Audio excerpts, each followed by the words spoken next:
வணக்கம். இந்திய நேரப்படி மதியம் 1:30 மணி செய்திகள். முதலில் ஜெம் தலைப்புச் செய்திகளை காணலாம். கானா உள்ளிட்ட 5 நாடுகளுக்கு 8 நாள் பயணமாக புறப்பட்டுச் சென்றார் பிரதமர் நரேந்திர மோடி. பிரேசிலின் ரியோ டி ஜெனீரோ நகரில் நடைபெறும் பிரிக்ஸ் மாநாட்டிலும் பங்கேற்பு. காவல் கொட்டடியில் கொல்லப்பட்ட 23 பேரின் குடும்பத்தினரிடமும் முதலமைச்சர் எப்போது மன்னிப்பு கேட்பார்? அஜித்குமாரின் தாயிடம் மன்னிப்பு கேட்டதை குறிப்பிட்டு பாஜக மாநில தலைவர் நயினார் நாகேந்திரன் கேள்வி. காவலர்களால் கொல்லப்பட்ட அஜித்குமார் குடும்பத்திற்கு தமிழக அரசு நிவாரண உதவி. வீட்டுமனை பட்டா, அஜித்தின் தம்பிக்கு பணி நியமன ஆணை ஆகியவற்றை வழங்கினார் அமைச்சர் பெரிய கருப்பன். உக்ரைனுக்கு அனுப்பவிருந்த ஆயுதங்களை அமெரிக்கா நிறுத்தி வைத்துள்ளதாக வெள்ளை மாளிகை அறிவிப்பு. அமெரிக்க நலனுக்கு முதலிடம் என்ற கொள்கையின் அடிப்படையில் நிறுத்தப்பட்டதாக தகவல். திமுக ஆட்சிக்கு வந்த பின் 4 ஆண்டுகளில் 25 லாக்அப் மரணங்கள் நிகழ்ந்துள்ளதாக எடப்பாடி பழனிசாமி தகவல். அஜித்குமாரை விசாரித்ததில் காவல்துறையினர் எந்த நடைமுறையையும் பின்பற்றவில்லை என்றும் குற்றச்சாட்டு. இனி விரிவான செய்திகளை காணலாம். பிரதமர் நரேந்திர மோடி கானா உள்ளிட்ட 5 நாடுகளுக்கு 8 நாள் பயணமாக புறப்பட்டு சென்றுள்ளார். கானா நாட்டுக்கு வரும்படி அந்நாட்டு அதிபர் ஜான் திரமானி மகாமா பிரதமர் நரேந்திர மோடிக்கு அழைப்பு விடுத்திருந்தார். அதை ஏற்றுக்கொண்டு நரேந்திர மோடி இன்று கானாவுக்கு செல்கிறார். தில்லியில் இருந்து தனி விமானத்தில் புறப்பட்டு சென்ற அவரை அதிகாரிகள் வழி அனுப்பி வைத்தனர். 2014ஆம் ஆண்டு அவர் பிரதமர் பதவி ஏற்றதில் இருந்து கானா நாட்டுக்கு இப்போது முதன்முறையாக செல்கிறார். இன்றும் நாளையும் அவர் கானாவில் பல்வேறு நிகழ்ச்சிகளில் கலந்து கொள்ள இருக்கிறார். மேற்கு ஆப்பிரிக்க நாடுகளின் பொருளாதார சமூகம், ஆப்பிரிக்க ஒன்றியம் ஆகியவற்றில் கானா முக்கிய பங்கு வகிக்கிறது என்பது குறிப்பிடத்தக்கது. ஜூலை 3, 4 ஆகிய நாட்களில் கரீபியன் தீவு நாடான ட்ரினாட் டொபாகோவுக்கு செல்கிறார். அங்கு நடைபெறும் இந்திய வம்சாவளியினரின் விழாவில் பிரதமர் நரேந்திர மோடி முதன்மை விருந்தினராக கலந்து கொள்கிறார். ஜூலை 5, 6 ஆகிய நாட்களில் தென் அமெரிக்க நாடான அர்ஜென்டினாவுக்கு செல்கிறார். கடந்த 57 ஆண்டுகளில் அர்ஜென்டினாவுக்கு செல்லும் முதல் பிரதமர் மோடி என்பது குறிப்பிடத்தக்கது. ஜூலை 6, 7 ஆகிய நாட்களில் பிரேசிலுக்கு செல்லும் பிரதமர் மோடி ரியோ டி ஜெனீரோ நகரில் நடைபெறும் பிரிக்ஸ் மாநாட்டில் பங்கேற்கிறார். காவலர்களால் கொல்லப்பட்ட அஜித்குமாரின் தாயிடம் மன்னிப்பு கேட்ட முதலமைச்சர் மு க ஸ்டாலின், கடந்த 4 ஆண்டுகளில் காவல் கொட்டடியில் கொல்லப்பட்ட 23 பேரின் குடும்பத்தினரிடமும் எப்போது மன்னிப்பு கேட்பார் என்று பாஜக மாநில தலைவர் நயினார் நாகேந்திரன் வினவியுள்ளார். அவர் வெளியிட்டுள்ள அறிக்கையில், சிவகங்கை மாவட்டம் திருப்புவனத்தில் காவலர்களால் கொல்லப்பட்ட அஜித்குமாரின் தாயிடம் முதலமைச்சர் மு க ஸ்டாலின் சாரிமா என்று சொல்லும் நேர்த்தியாக வெட்டி ஒட்டப்பட்ட காணொலியை செய்திகளில் பார்த்ததாக குறிப்பிட்டுள்ளார். அப்பாவி இளைஞரை துள்ள துடிக்க கொன்றுவிட்டு ஒரே வரியில் சாரி என்று சொல்வது எந்த வகையில் நியாயமாகும் என்றும், இது போன்ற மரணங்கள் நிகழாமல் தடுப்பதுதானே காவல்துறையை தன் நேரடி கட்டுப்பாட்டில் வைத்திருக்கும் முதலமைச்சரின் கடமை என்றும் நாகேந்திரன் வினவியுள்ளார். உண்மையிலேயே மனம் உவந்துதான் முதலமைச்சர் மன்னிப்பு கேட்கிறார் என்றால், 4 ஆண்டு திமுக ஆட்சியில் காவல் கொட்டடியில் கொல்லப்பட்ட 23 பேரின் பெற்றோரிடமும் மனைவி மக்களிடமும் முதலமைச்சர் மன்னிப்பு கேட்கும் போட்டோ வீடியோ ஷூட் எப்பொழுது நடக்கும் என்றும் நாகேந்திரன் வினவியுள்ளார். சிவகங்கை மாவட்டம் திருப்புவனத்தில் காவலர்களால் விசாரணையின் போது அடித்துக் கொல்லப்பட்ட கோவில் காவலாளி அஜித்குமார் குடும்பத்திற்கு தமிழக அரசு நிவாரண உதவிகளை கூட்டுறவுத்துறை அமைச்சர் பெரிய கருப்பன் வழங்கினார். மணப்புரத்தைச் சேர்ந்த இளைஞர் அஜித்குமார் காவல்துறையினரால் அடித்துக் கொல்லப்பட்ட நிலையில் அவரது குடும்பத்திற்கு திமுக சார்பில் 5 லட்சம் நிதி உதவியை அமைச்சர் பெரிய கருப்பன் வழங்கினார். அரசு சார்பில் வீட்டுமனை பட்டாவும், அஜித்குமாரின் தம்பி நவீன்குமார் ITI படித்து முடித்துள்ளதால் அவருக்கு ஆவின் நிறுவனத்தில் டெக்னீஷியனாக வேலைவாய்ப்பும் வழங்கப்பட்டுள்ளது. வீட்டுமனை பட்டாவினையும் பணி நியமன ஆணையையும் தமிழ்நாடு கூட்டுறவுத்துறை அமைச்சர் பெரிய கருப்பன், மாவட்ட ஆட்சியர் பொற்கொடி ஆகியோர் நேரில் சென்று அஜித்குமாரின் தம்பி நவீன்குமாரிடம் வழங்கினர். மதியம் நான் இங்கு வர முடிந்தது. ஆக நான் டெல்லியில் இருந்தாலும் இங்கு நடைபெறக்கூடிய அந்த நிகழ்வுகளை எல்லாம், எடுக்கப்பட்டிருக்கின்ற நடவடிக்கைகளை பற்றி எல்லாம் கேட்டு தெரிந்து கொண்டுதான் இருந்தேன். அதை போல வந்தவுடன் நேரடியாக நானும் இங்கே வந்து அந்த குடும்பத்தாருக்கு ஆறுதல் சொல்ல விரும்பினேன். இந்நிலையில் முதலமைச்சர் அவர்கள் தொடர்பு கொண்டு அந்த குடும்பத்தாருக்கு, அவருடைய தாயாருக்கும், அவருடைய அஜித்துடைய தம்பிக்கு நவீனுக்கும் ஆறுதல் சொல்ல வேண்டும் என்று முதலமைச்சர் அவர்கள் விரும்பினார்கள். அந்த அடிப்படையில் நேற்றைய தினம் வந்து நானும் அவர்களுக்கு ஆறுதல் சொல்லி துக்கம் விசாரித்து நடவடிக்கைகள் எடுக்கப்பட்டது பற்றியெல்லாம் சொன்னோம். தொடர்ந்து முதலமைச்சர் அவர்கள் தொலைபேசியில் இருவரிடத்திலும் அவர்கள் பேசி அவர்களுக்கு ஆறுதலாக எந்த விதமான பாரபட்சமும் இல்லாமல் கடுமையான நடவடிக்கை எடுக்கப்படும் என்பதை உறுதி தந்ததோடு மட்டுமல்லாமல் உங்களுக்கு தேவையான அனைத்து உதவிகளையும் அரசின் சார்பில் செய்வதற்கு நான் ஏற்பாடு செய்கிறேன். ரஷ்யாவின் தாக்குதல் தீவிரமடைந்து வரும் நிலையில் உக்ரைனுக்கு அனுப்பவிருந்த ஆயுதங்களை அமெரிக்கா நிறுத்தி வைத்துள்ளதாக வெள்ளை மாளிகை தெரிவித்துள்ளது. உக்ரைன் மீதான ரஷ்யாவின் தாக்குதல் 3.5 ஆண்டுகளுக்கும் மேல் நீடித்து வருகிறது. கடந்த சில நாட்களாக ரஷ்யாவின் தாக்குதல் மேலும் தீவிரமடைந்து வருகிறது. இந்நிலையில் ரஷ்யாவின் தாக்குதலை எதிர்கொள்ளவும் முறியடிக்கவும் உக்ரைனுக்கு அனுப்பவிருந்த ஆயுதங்கள் சிலவற்றை அமெரிக்கா நிறுத்தி வைத்துள்ளதாக வெள்ளை மாளிகை செய்தி தொடர்பாளர் அன்னா கெல்லி தெரிவித்துள்ளார். பிற நாடுகளுக்கு ஆயுதங்களை அனுப்பும் போது அமெரிக்க நலனை முதலிடம் பெற வேண்டும் என்ற ஒரு கொள்கை உள்ளதாகவும், அதன்படி மறு ஆய்வு செய்த போது உக்ரைனுக்கு அனுப்பவிருந்த ஆயுதங்களை நிறுத்தி வைத்துள்ளதாகவும் அன்னா கெல்லி குறிப்பிட்டார். 2022ஆம் ஆண்டு உக்ரைன் மீது ரஷ்யா தாக்குதலை தொடங்கியதில் இருந்து இதுவரை பல $100 கோடி மதிப்பிலான ஆயுதங்களை உக்ரைனுக்கு அமெரிக்கா வழங்கியிருப்பதையும் அன்னா கெல்லி சுட்டிக்காட்டினார். திமுக ஆட்சிக்கு வந்த பிறகு 4 ஆண்டுகளில் 25 லாக்அப் மரணங்கள் நிகழ்ந்துள்ளதாக அதிமுக பொதுச் செயலாளர் எடப்பாடி பழனிசாமி தெரிவித்துள்ளார். தமிழக சட்டப்பேரவை எதிர்க்கட்சி தலைவர் எடப்பாடி பழனிசாமி சேலத்தில் இருந்து விமானம் மூலம் சென்னைக்கு வந்தார். அப்போது விமான நிலையத்தில் செய்தியாளர்களிடம் பேசிய அவர், அஜித்குமாரை விசாரித்ததில் காவல்துறையினர் எந்த நடைமுறையையும் பின்பற்றவில்லை என குற்றம் சாட்டினார். திமுக ஆட்சிக்கு வந்த பிறகு 4 ஆண்டுகளில் 25 லாக்அப் மரணங்கள் நிகழ்ந்துள்ளதாகவும் தெரிவித்தார். அவரை காவல் நிலையத்துக்கு அழைத்துச் சென்று கடுமையாக தாக்கி காரணமாகத்தான் உடலில் பல காயங்கள் ஏற்பட்டதாக செய்திகள் வெளிவந்துள்ளன. எனவே இது ஒரு கொலையாகத்தான் பார்க்கப்படுகிறது. இது மிக மிக வருத்தத்துக்குரியது, வேதனைக்குரியது. இதில் சம்பந்தப்பட்ட அனைவருக்கும் உரிய நடவடிக்கை நீதிமன்றத்தின் மூலமாக எடுக்கப்படும் என்பதற்கு இன்றைய விசாரணையே அது உதாரணமாக தொடர்ந்து திராவிட முன்னேற்ற கழக ஆட்சிக்கு வந்த பிறகு இதுவரை 25 காவல் மரணம் ஏற்பட்டதாக செய்தியில் வெளியாகுன மிக வருத்தத்துக்குரியது. இந்த அரசாங்கம் இன்றைக்கு சட்ட ஒழுங்கு பாதுகாப்பதிலே மிக மிக மோசமான சூழ்நிலை இருக்கின்றது. அதுவும் இந்த காவல் மரணம் என்பது மிக மிக வேதனைக்குரியது, இது கண்டனத்துக்குரியது. இதெல்லாம் நீதிமன்றத்தில் இருக்கின்ற காரணத்தினால அது வெளிவந்த பிறகு முழு உண்மை வெளிவரும். திமுகவிற்கு எதிரிகள் இல்லை என்று சொல்ல முடியாது என்றும், ஆனால் அந்த எதிரிகளுக்கு தைரியம் இல்லை என்றும் அமைச்சர் ரகுபதி தெரிவித்துள்ளார். புதுக்கோட்டையில் இயற்கை வளங்கள் துறை அமைச்சர் ரகுபதி செய்தியாளர்களிடம் பேசினார். அப்போது மத்திய அரசு நிதி தராமல் தமிழகத்தை எவ்வாறு வஞ்சிப்பதையும், கீழடி தொல்லியல் ஆய்வறிக்கையை வெளியிடாமல் தமிழர்களின் பண்பாட்டு பழமையை புறக்கணிப்பதையும் மக்களிடம் எடுத்துரைக்கவே ஓரணியில் தமிழ்நாடு இயக்கம் நடைபெறுவதாக தெரிவித்தார். திமுகவின் எதிரிகளுக்கு தைரியம் இல்லை என்றும், அந்த எதிரிகளை வெல்லக்கூடிய ஆற்றல் திமுகவிற்கு உள்ளது என்றும் அமைச்சர் ரகுபதி கூறினார். அதிமுகவிற்கு தைரியம் இருந்தால் முதலில் பாஜக கூட்டணியை விட்டு வெளியேறட்டும் என்றும் அமைச்சர் ரகுபதி தெரிவித்தார். 1971ஆம் ஆண்டிற்கு பிறகு தொடர்ந்து 2வது முறையாக திமுக ஆட்சிக்கு வந்தது கிடையாது என்றிருப்பதை தவிடு பொடியாக்கி 2026ஆம் ஆண்டு தேர்தலில் திமுக மீண்டும் தமிழகத்தில் வெற்றி பெறும் என்றும் ரகுபதி தெரிவித்தார். ஒன்றை மட்டும் நீங்க புரிஞ்சுக்கணும், நாங்கள் ஜெயலலிதா அம்மையாரை போல எங்களுக்கு கண்ணுக்கெட்டிய தூரம் வரை எதிரிகள் தெரியவில்லை என்று எந்த காலத்திலும் சொல்லவில்லை. எதிரிகள் இருக்கிறார்கள், ஆனால் அந்த எதிரிகளுக்கு தைரியம் கிடையாது, தமிழனுக்காக குரல் கொடுக்கக்கூடிய தைரியம் கிடையாது என்றுதான் சொல்லிக் கொண்டிருக்கிறோமே தவிர எங்களுக்கு எதிரிகள் இல்லை என்று சொல்லவில்லை. அந்த எதிரிகளை வெல்லக்கூடிய ஆற்றல் எங்களுக்கு இருக்கின்றது.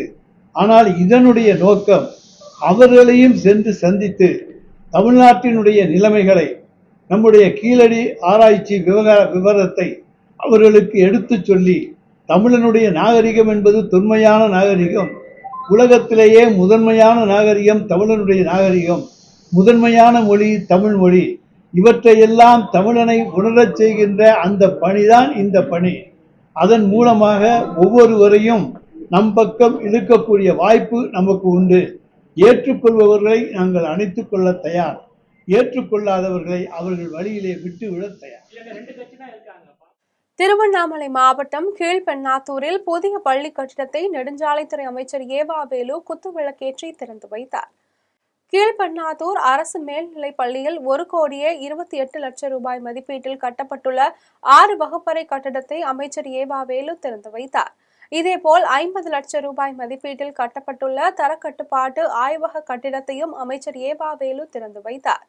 இந்த நிகழ்ச்சியில் சட்டப்பேரவை துணைத் தலைவர் பிச்சாண்டி, நாடாளுமன்ற உறுப்பினர் அண்ணாதுரை, மாவட்ட ஆட்சியர் தர்பகராஜ், முன்னாள் மாவட்ட கவுன்சிலர் ஆறுமுகம், மாவட்ட முதன்மை கல்வி அலுவலர், நெடுஞ்சாலைத்துறை அலுவலர்கள், திமுக நகர செயலாளர் அன்பு, பேரூராட்சி தலைவர் சரவணன் ஆகியோர் கலந்து கொண்டனர். மாணவர்களுக்கு கல்வி மட்டுமே முக்கியமல்ல என்றும் ஒழுக்கமும் பாசமும் நிறைந்த கல்வியை கற்க வேண்டும் என்றும் முன்னாள் அமைச்சர் செங்கோட்டையன் தெரிவித்துள்ளார். ஈரோடு மாவட்டம் கோபிச்செட்டிப்பாளையம் நகராட்சி மேல்நிலைப் பள்ளியில் மாணவர்களின் பயன்பாட்டிற்காக சட்டமன்ற உறுப்பினர் மேம்பாட்டு நிதியிலிருந்து வாங்கப்பட்ட மேஜைகளையும் இருக்கைகளையும் முன்னாள் அமைச்சர் செங்கோட்டையன் வழங்கினார். 11ஆம் வகுப்பு பொதுத் தேர்வில் 585 மதிப்பெண் பெற்று பள்ளிக்கு பெருமை சேர்த்த மாணவிக்கு 10,000 பரிசாக வழங்கி அவர் ஊக்கப்படுத்தினார். நிகழ்ச்சியில் பேசிய செங்கோட்டையன், மாணவர்களுக்கு கல்விதான் உயிர் மூச்சாக உள்ளதாகவும் அதே நேரத்தில் ஒழுக்கமும் பாசமும் நிறைந்த கல்வியை கற்க வேண்டும் என்றும் தெரிவித்தார். திருவண்ணாமலை மாவட்டம் ராஜந்தாங்கல் ஏரியில் செம்மரக்கட்டைகள் கிடப்பதாக பொதுமக்கள் தெரிவித்ததால் வனத்துறை அதிகாரிகள் ஆய்வு மேற்கொண்டனர். கீழ்பெண்ணாத்தூர் அடுத்த ராஜந்தாங்கல் ஏரியில் செம்மரக்கட்டைகள் கிடப்பதாக பொதுமக்கள் கிராம நிர்வாக அலுவலர் ஆஞ்சா மேரிக்கு தகவல் தெரிவித்தனர். அவர் மாவட்ட வன அலுவலகத்திற்கு தகவல் தெரிவித்தார். இதையடுத்து மாவட்ட வன அலுவலர் சுதாகர், உதவி வன பாதுகாப்பு அலுவலர் உமாசங்கர் ஆகியோர் நேரடியாக ராஜந்தாங்கல் ஏரிக்கு சென்று அங்கு கிடந்த மரக்கட்டைகளை ஆய்வு செய்தனர். அப்போது அங்கு கிடந்தது செம்மரக்கட்டைகள் இல்லை என்றும் சவுண்டல், தூங்குமூஞ்சி, காட்டு வகை, மலைவேம்பு ஆகிய வகைகளை சேர்ந்த கட்டைகள் என்றும் தெரிய வந்தது. அந்த மரக்கட்டைகளுக்கு யாரும் உரிமை கோராததால் வனத்துறையினர் அவற்றை மாவட்ட வன அலுவலகத்திற்கு கொண்டு சென்றனர். மருத்துவத்துறையின் நவீன தொழில்நுட்பத்தில் மூத்த மருத்துவர்களும் கூடுதல் கவனம் செலுத்த வேண்டும் என்று கோவை ஸ்னேகாராம் மருத்துவமனையின் தலைவர் விஸ்வநாதன் தெரிவித்துள்ளார். மருத்துவர்களின் தன்னலமற்ற சேவையை பற்றும் வகையில் கோவை செல்வபுரத்தில் உள்ள ஸ்னேகாராம் பல்நோக்கு மருத்துவமனையில் மருத்துவர் நாள் விழா கொண்டாடப்பட்டது. இதையொட்டி மருத்துவமனையின் தலைவர் விஸ்வநாதனுக்கு செவிலியர்கள், மருத்துவமனை ஊழியர்கள் பூச்செண்டு வழங்கி வாழ்த்துக்களை தெரிவித்தனர். அதன் பின் பேசிய மருத்துவர் விஸ்வநாதன், இந்தியாவில் கடந்த காலங்களை விட இப்போது இறப்பு விகிதம் குறைந்துள்ளதாகவும் இதில் மருத்துவர்களின் பங்களிப்பு அதிகம் உள்ளதாகவும் தெரிவித்தார். கடந்த காலங்களை ஒப்பிடும் போது இப்போது மருத்துவத்துறையில் இளம் மருத்துவர்கள் அதிகம் பேர் இருப்பதாக கூறிய அவர், மருத்துவத்துறையின் நவீன தொழில்நுட்பங்களை கற்றுக்கொள்வதில் மூத்த மருத்துவர்களும் ஆர்வம் காட்ட வேண்டும் என்றார். இந்த டாக்டர்ஸ் என்னுடைய சிறப்பு என்னன்னா, உண்மையிலேயே ஒரு டெடிகேட்டட் ஃபீல்டில் நாங்கள் அர்ப்பணிப்பு உணர்வுடன் காலை மாலை இரவு விடிய காலம் நைட்டு எதையுமே பார்க்காம என்டையர் டாக்டர் கம்யூனிட்டி பீப்புளும் சர்வீஸ் பண்ணும்போது தான் இன்னைக்கு கடந்த 10 வருடங்கள் இல்லாத அளவுக்கு இந்தியாவினுடைய இறப்பு விகிதம் மிக மிக மிக குறைஞ்சிருக்கு.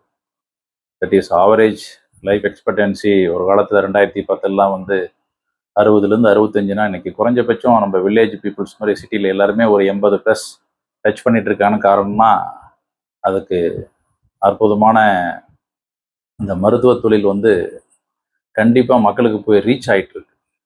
எந்த ஒரு சின்ன கஷ்டம் இருந்தாலுமே ஆரம்பத்திலேயே ஸ்க்ரீனிங் பண்ணுற டெஸ்ட்டில் இருந்து ஒரு குக்கிராமத்தில் கூட இன்னைக்கு வந்து ஒரு பைபாஸ் பண்ண பேஷண்ட் நம்ம பார்க்க முடியுது. காரணம்னா எல்லா டாக்டர்ஸும் வில்லேஜ் கிராமப்புறம் அங்கங்கே போய் தன்னுடைய கடமை உணர்வு இதில் அந்த நோயை சீக்கிரம் கண்டுபிடிச்சி மக்களுக்கு உயிர் பயத்தை கண்டிப்பாக நீக்கியிருக்கிறோம். அதனால தான் இன்னைக்கு அத்தனை மக்களும் இன்னைக்கு வாழ்த்து சொல்கிறாங்க, மீடியா பீப்புள்ஸும் வாழ்த்து சொல்கிறாங்க.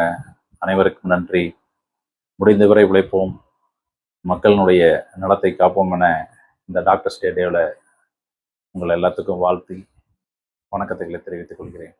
நன்றி, வணக்கம். கோவை குறும்பபாளையம் வையாபுரி நகரில் மர்ம ஆட்கள் ஆயுதங்களுடன் நடமாடுவதால் பொதுமக்கள் அச்சமடைந்துள்ளனர். கோவை கோவில்பாளையம் காவல் நிலைய எல்லைக்குட்பட்ட குறும்பபாளையம் வையாபுரி நகரில் சுமார் 1000க்கும் மேற்பட்ட குடியிருப்புகள் உள்ளன. இப்பகுதியில் தனியார் பொறியியல் கல்லூரி உள்ளதால் மாணவ மாணவியரின் விடுதிகளும் தனியார் விடுதிகளும் உள்ளன. இதனால் இங்கு எப்போதும் ஆட்கள் நடமாட்டம் உள்ளது. இப்பகுதியில் திருட்டும் கொள்ளையும் அடிக்கடி நடந்து வருவதாக அப்பகுதி மக்கள் காவல் நிலையத்தில் பல்வேறு புகார்களை அளித்துள்ளனர். இந்நிலையில் இப்பகுதியில் கடந்த 2 நாட்களாக நள்ளிரவில் மர்ம நாட்களின் நடமாட்டம் காணப்படுகிறது. அவர்கள் கம்பு, நீளமான பேட்டரி டார்ச் லைட்டுகள் ஆகியவற்றை கையில் வைத்துக்கொண்டு வீடு வீடாக நோட்டமிட்டு வருகின்றனர். இது அப்பகுதியில் உள்ள கண்காணிப்பு கேமராக்களில் பதிவாகியுள்ளது. இதனால் அச்சமடைந்துள்ள பொதுமக்கள் இது குறித்து கோவில்பாளையம் காவல்துறையினருக்கு தகவல் கொடுத்துள்ளனர். கோவை நவ இந்தியாவில் உள்ள தனியார் கல்லூரியில் மத்திய சரக்கு சேவை வரித்துறையின் சார்பில் நடைபெற்ற கருத்தரங்கில் சிறப்பு விருந்தினராக மகாராஷ்டிரா ஆளுநர் CP ராதாகிருஷ்ணன் கலந்து கொண்டார். சரக்கு சேவை வரி நாளையொட்டி நடைபெற்ற கருத்தரங்கில் கோயம்புத்தூர் GST தலைமை ஆணையர் தினேஷ் பங்கர்கர், இந்திய தொழில்துறை கூட்டமைப்பின் தலைவர் ராஜேஷ்குமார் ஆகியோர் முன்னிலை வகித்தனர். இந்நிகழ்வில் கோவை, திருப்பூர் மாவட்டங்களை சேர்ந்த உற்பத்தியாளர்கள், தொழில் நிறுவனத்தினர், கணக்கு தணிக்கையர்கள் கலந்து கொண்டனர். நிகழ்ச்சியில் கலந்து கொண்டு சிறப்புரையாற்றிய மகாராஷ்டிரா ஆளுநர் CB ராதாகிருஷ்ணன், மோடி தலைமையிலான அரசு நாடு முழுவதும் ஒரே வரிமுறையான சரக்கு சேவை வரியை நடைமுறைப்படுத்தியதாகவும் இதனால் தொழில்துறையினர் எளிதாக வணிகம் செய்வதோடு நேர்மையாக நாட்டுக்கு செலுத்த வேண்டிய வரியையும் செலுத்தி வருவதாகவும் கூறினார். முந்தைய ஆண்டுகளை விட கடந்த ஆண்டில் GST வரி வசூல் இரட்டிப்பாகியுள்ளதாகவும் இதனால் அனைவருக்குமான பொருளாதார வளர்ச்சியை உறுதி செய்துள்ளதாகவும் ஆளுநர் ராதாகிருஷ்ணன் தெரிவித்தார். இந்நிகழ்வில் அதிகமாக சரக்கு சேவை வரி செலுத்தி வரும் நிறுவனங்களின் இயக்குநர்களுக்கு ஆளுநர் ராதாகிருஷ்ணன் விருதுகளை வழங்கி பாராட்டினார். நிகழ்ச்சிக்கு பின் செய்தியாளர்களிடம் பேசிய ராதாகிருஷ்ணன், அப்பாவியை குற்றவாளி என்று கருதி தண்டிக்கின்ற போக்கை காவல்துறை கைவிட வேண்டும் எனும் வேண்டுகோள் விடுத்தார். காலத்துக்கேற்ற மாற்றத்தை எல்லோரும் தனதாக்கிக் கொள்ள வேண்டும். அதற்கு வரி சட்டங்கள் விதிவிலக்கல்ல. GST என்பது இன்றைக்கு 160 நாடுகளில் மிக வெற்றிகரமாக அமலாக்கப்பட்டிருக்கின்ற ஒரு நல்ல வரி சீர்திருத்தம். அது இன்றைக்கு இந்தியாவிலும் அமலாக்கப்பட்டு மிகப்பெரிய வெற்றியை பெற்றிருக்கிறது. அதனால் தான் மத்திய மாநில அரசுகள் மக்களுடைய நலனை மனதிலே கொண்டு பல்வேறு விதமான முன்னேற்றகரமான நடவடிக்கைகளுக்கு நிதியை ஒதுக்குகின்ற ஆதாரத்தை பெற்றிருக்கிறார்கள். இந்த GST வந்த பின்புதான் சேல்ஸ் டாக்ஸ், செக் போஸ்டுகள் எல்லாம் ஒரே இரவில் நாடு முழுவதும் எடுக்கப்பட்டது. தூத்துக்குடியில் தனியார் ஏற்றுமதி நிறுவன குடோனில் மூட்டை சரிந்து விழுந்து தொழிலாளி உயிரிழந்த நிலையில் உரிய நிவாரணம் வழங்க கோரி உடலை வாங்க மறுத்து உறவினர்கள் போராட்டத்தில் ஈடுபட்டனர். கயத்தாறு வட்டம் இளவேளங்காலை சேர்ந்த கண்ணன் தூத்துக்குடி சிப்காட்டில் உள்ள துபாய் போர்ட் வேர்ல்ட் என்ற கண்டெய்னர் ஏற்றுமதி நிறுவனத்தில் 8 ஆண்டுகளாக மூட்டை சுமக்கும் தொழிலாளியாக வேலை பார்த்து வந்தார். குடோனில் உள்ள மூட்டைகளில் ஸ்டிக்கர் ஒட்டப்பட்டுள்ளதா என சரிபார்க்கும் போது மூட்டை சரிந்து விழுந்ததில் அதில் சிக்கிய கண்ணன் நிகழ்விடத்திலேயே பரிதாபமாக உயிரிழந்தார். தகவல் அறிந்து அங்கு வந்த சிப்காட் காவல்துறையினர் கண்ணனின் உடலை உடற்கூறாய்விற்காக தூத்துக்குடி அரசு மருத்துவமனைக்கு அனுப்பி வைத்தனர். இது குறித்து வழக்கு பதிந்து விசாரித்து வருகின்றனர். 8 ஆண்டுகளாக பணிபுரிந்து வரும் கண்ணனுக்கு ESI, PF இன்சூரன்ஸ் போன்ற சலுகைகள் இல்லாததால் இழப்பீடு வழங்காமல் TP வேர்ல்ட் நிறுவனம் காலம் தாழ்த்தி வருகிறது. தொழிலாளி கண்ணனுக்கு மனைவியும் 2 பெண் குழந்தைகளும் உள்ளதால் குடும்பத்திற்கு உரிய இழப்பீடு வழங்க வேண்டும் என வலியுறுத்தி அவரின் உறவினர்களும் இளவேளங்கால் மக்களும் மார்க்சிஸ்ட் கம்யூனிஸ்ட் கட்சி தொழிற்சங்கத்தினரும் TP வேர்ல்ட் நிறுவன அலுவலகத்தை முற்றுகையிட்டு போராட்டத்தில் ஈடுபட்டனர். பணி நடைபெற்றுக் கொண்டிருக்கும் போது பணியிடத்தில் விபத்தில் மரணமடைந்திருக்கிறார். DP வேர்ல்ட் நிர்வாகம் இங்கே பணிபுரியக்கூடிய நூற்றுக்கணக்கான தொழிலாளர்களுக்கு எந்த விதமான தொழிலாளர் சட்டங்கள் அமல்படுத்தப்படவில்லை. இங்கே பணிபுரியக்கூடிய ஊழியர்களுக்கு காப்பீட்டு வசதியோ EPF, ESI வசதியோ அமல்படுத்தாமல் தொழிலாளருடைய உழைப்பை சுரண்டி லாபத்தை பார்க்கக்கூடிய கம்பெனியாக இருக்கிறது. தொழிலாளருடைய மறைவு ஏற்பட்ட பிறகு அதை மூடி மறைக்கக்கூடிய வேலைகளில் டிபி வேர்ல்ட் நிர்வாகம் ஈடுபட்டது. பாதிக்கப்பட்ட இறந்த தொழிலாளருடைய குடும்பத்தார் இந்த கம்பெனி வாசலில் கடந்த 2 நாட்களாக உணவின்றி தண்ணீரின்றி போராடி கொண்டிருக்கிறார்கள். தமிழ்நாட்டின் கண்ணியத்தையும் தன்மானத்தையும் உரிமைகளையும் காக்க மீண்டும் ஒன்று கூடி போராட வேண்டிய தருணம் வந்துள்ளதாக நாகர்கோவில் மேயர் மகேஷ் தெரிவித்துள்ளார். திமுக சார்பில் நடைபெறும் ஓரணியில் தமிழ்நாடு என்ற உறுப்பினர் சேர்க்கை இயக்கம் குறித்து மாவட்ட திமுக செயலாளரும் நாகர்கோவில் மேயருமான மகேஷ் செய்தியாளர்களிடம் பேசினார். அப்போது தமிழ்நாட்டின் மண், மொழி, மானம் காக்க ஒவ்வொரு குடும்பத்தையும் ஒன்று திரட்டும் வகையில் உறுப்பினர் சேர்க்கை நடைபெறுவதாக தெரிவித்தார். பாஜக என்ற பாசிச சக்தி தமிழ்நாட்டின் மீது வன்மத்துடன் நடந்து கொள்வதாகவும் அவர்களிடம் தமிழ்நாடு சிக்கினால் ஏற்படும் ஆபத்து மிக கொடூரமானதாக இருக்கும் என்றும் தெரிவித்தார். தமிழ்நாட்டின் கண்ணியத்தையும் தன்மானத்தையும் உரிமைகளையும் காக்க மீண்டும் ஒன்று கூடி போராட வேண்டிய தருணம் வந்துள்ளதாக மேயர் மகேஷ் தெரிவித்தார். அந்த ஒரு பூத்துல, உதாரணத்துக்கு ஒரு பூத்துல 1000 பேர் இருந்தாங்கன்னா 30%. அப்படி 30%. அதன்படிதான் நாங்கள் படிவங்களையும் நம்முடைய கழக தொண்டர்களுக்கு வழங்கி இருக்கிறோம். அந்த பிடிஏ, பிஎல்ஏ, பிஎல்சி அவர்களுக்கும் அப்படிதான் வழங்கியிருக்கோம். நாளை பொதுக்கூட்டம் முடிந்த பிறகு இன்னும் ஒன்று சொல்வதற்கு விட்டுவிட்டேன். நாளை மறுநாள் துவங்குகின்ற இந்த உறுப்பினர் சேர்க்கை சரியாக 45 நாட்கள் தொடர்ந்து நடைபெறும். அது முடிந்தவுடன் இதனை ஒரு விழாவாக பொதுக்கூட்டமாக நடத்த வேண்டும் என்று மாவட்ட செயலாளர்கள் கூட்டத்தில் மாண்புமிகு முதல்வர் அவர்கள், தலைவர் அவர்கள் எங்களுக்கு அறிவுரை வழங்கியிருக்கிறார்கள். அதே போன்று இந்த 45 நாட்கள் ஓரணியில் திரள்வோம், ஓரணியில் தமிழ்நாடு என்ற இந்த உறுப்பினர் சேர்க்கை முடிந்த பிறகு ஒரு விழாவாக எடுத்து பொதுக்கூட்டங்களை நடத்தி சிறப்பு செய்வோம். புதுச்சேரியில் ஜூலை 9ஆம் நாள் முழு அடைப்பு போராட்டத்தின் போது பேருந்துகள், ஆட்டோக்கள் இயங்காது என்பதால் அன்று பள்ளி, கல்லூரிகளுக்கு விடுமுறை விட வேண்டும் என்று தொழிற்சங்கங்கள் கோரிக்கை விடுத்துள்ளன. தொழிலாளர்கள் சார்பில் தனித்தும் கூட்டாகவும் வழங்கப்பட்ட கோரிக்கைகளை மத்திய அரசு புறக்கணித்துள்ளது. பெரும் நிறுவனங்களுக்கு ஆதரவாகவும் தொழிலாளர்களுக்கு எதிராகவும் சட்ட திருத்தங்களை மேற்கொள்கிறது. இதை கண்டித்து ஜூலை 9ஆம் நாள் நாடு தழுவிய பொது வேலை நிறுத்தத்தை மேற்கொள்வது என்று அனைத்து தொழிற்சங்கங்களும் முடிவு செய்துள்ளன. புதுச்சேரியிலும் முழு அடைப்பு போராட்டத்திற்கு பேருந்து, ஆட்டோ, டெம்போ, லாரி உரிமையாளர்கள் சங்கங்கள் ஆதரவு தெரிவித்துள்ளன. இந்த போராட்டத்திற்கு பொதுமக்கள், தியேட்டர் உரிமையாளர்கள், வணிக நிறுவனங்கள், வணிகர்கள் என அனைவரும் ஆதரவு தர வேண்டும் என தொழிற்சங்கத்தினர் கோரிக்கை விடுத்துள்ளனர். அதேபோல ஜூலை 9ஆம் தேதி 8 மையங்களில் ஒரு பிரம்மாண்டமான தொழிலாளர்கள் பெருந்திரள் மறியல் போராட்டம் நடத்துவதற்கு திட்டமிடப்பட்டிருக்கிறது. ஒன்று புதிய பேருந்து நிலையம், 2 வில்லியனூர், சேதராப்பட்டு, திருக்குளூர், மதகடிப்பட்டு, பாகூர், அரியாங்குப்பம், காரைக்கால் ஆகிய 8 மையங்களில தொழிலாளர்கள் திரளாக பங்கேற்கக்கூடிய மறியல் போராட்டம் நடத்துவதற்கு திட்டமிட்டிருக்கிறோம். புதுச்சேரிக்கு மாநில தகுதி வழங்க வேண்டும் என்ற கோரிக்கையை வலியுறுத்தி தில்லியில் போராட்டம் நடத்திவிட்டு திரும்பியவர்களுக்கு ரயில் நிலையத்தில் வரவேற்பு அளிக்கப்பட்டது. புதுச்சேரிக்கு மாநில தகுதி வழங்க வேண்டும் என்ற கோரிக்கையை வலியுறுத்தி ஜூன் 27ஆம் நாள் தில்லி ஜந்தர் மந்திரில் போராட்டம் நடைபெற்றது. இந்த போராட்டத்தில் புதுச்சேரி, காரைக்கால் பகுதிகளை சேர்ந்த பல்வேறு பொதுநல அமைப்புகள், அரசியல் கட்சி தலைவர்கள், சமூக செயற்பாட்டாளர்கள் கலந்து கொண்டு மாநில தகுதி இல்லாததால் ஏற்பட்ட பின்னடைவை எடுத்துரைத்தனர். மாநில தகுதி கிடைத்தால் அடையக்கூடிய முன்னேற்றங்களையும் விளக்கி உரையாற்றினர். முன்னாள் நாடாளுமன்ற உறுப்பினரும் புதுச்சேரி மாநில மக்கள் மேம்பாட்டு கட்சி தலைவருமான ராமதாஸ், மாநில தகுதி என்பது புதுச்சேரியின் சட்டப்பூர்வமான உரிமை என்று வலியுறுத்தினார். முன்னதாக பிரதமர் அலுவலகம், குடியரசுத் தலைவர் அலுவலகம், உள்துறை அமைச்சகம் ஆகியவற்றுக்கு சட்டப்பேரவையில் நிறைவேற்றப்பட்ட தீர்மானங்களை நினைவூட்டும் கடிதங்கள் வழங்கப்பட்டன. போராட்டம் நடத்திவிட்டு புதுச்சேரிக்கு திரும்பிய போராட்ட குழுவினரை ரயில் நிலையத்தில் அதிமுக மாநில செயலாளர் அன்பழகன், சட்டமன்ற உறுப்பினர் நேரு ஆகியோர் சால்வை அணிவித்து வரவேற்றனர்.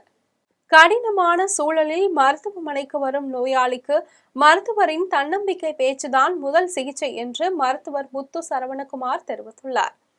தேசிய மருத்துவர்கள் நாளையொட்டி கோவை சரவணம்பட்டி முத்தூஸ் மருத்துவமனையில் விழா நடைபெற்றது.